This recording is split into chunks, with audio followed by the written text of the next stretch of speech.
మట్టి కుండలో mutton curry ఎప్పుడైనా చేశారా? కొంచెం టైం ఎక్కువ పడుతుంది కానీ టేస్ట్ అయితే అసలు కిర్రాకుంటది. మట్టి కుండ పెట్టుకొని అందులో ఆయిల్ వేసుకొని బిర్యానీ ఆకు వేసుకున్నానండి. ఇంకేమీ వేయలేదు. బిర్యానీ ఆకు వేసుకొని కట్ చేసుకున్న ఉల్లిపాయలు, అల్లం వెల్లుల్లి పేస్ట్ వేసుకొని బాగా ఫ్రై అవ్వనివ్వాలి. తర్వాత పుదీనా, పసుపు, మటను, సాల్ట్ వేసుకొని ఒకసారి బాగా కలుపుకొని మూత పెట్టేసుకోవాలి.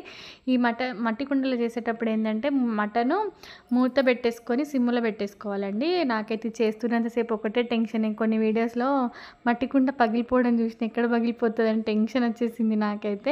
కానీ మంచిగానే అయింది. కర్రీ అయితే అసలు టేస్ట్ అయితే అదిరిపోయిందండి. ఇక్కడ చూపిస్తున్నా చూడండి. ఇవన్నీ వేసుకొని మిక్సీ పట్టేసుకోవాలి. ఇవన్నీ మిక్సీ పట్టిన తర్వాత ఇప్పుడు ఇందులోని కారం కూడా వేసుకున్నానండి. కారం వేసిన తర్వాత చూడండి ఈ పౌడర్ కూడా వేసేసుకొని ఒకసారి బాగా కలుపుకొని మనకు గ్రేవీ కన్సిస్టెన్సీకి సరిపడా వాటర్ అయితే వేసేసుకొని సిమ్ములో పెట్టుకొని ఉడకనిచ్చుకున్నానండి.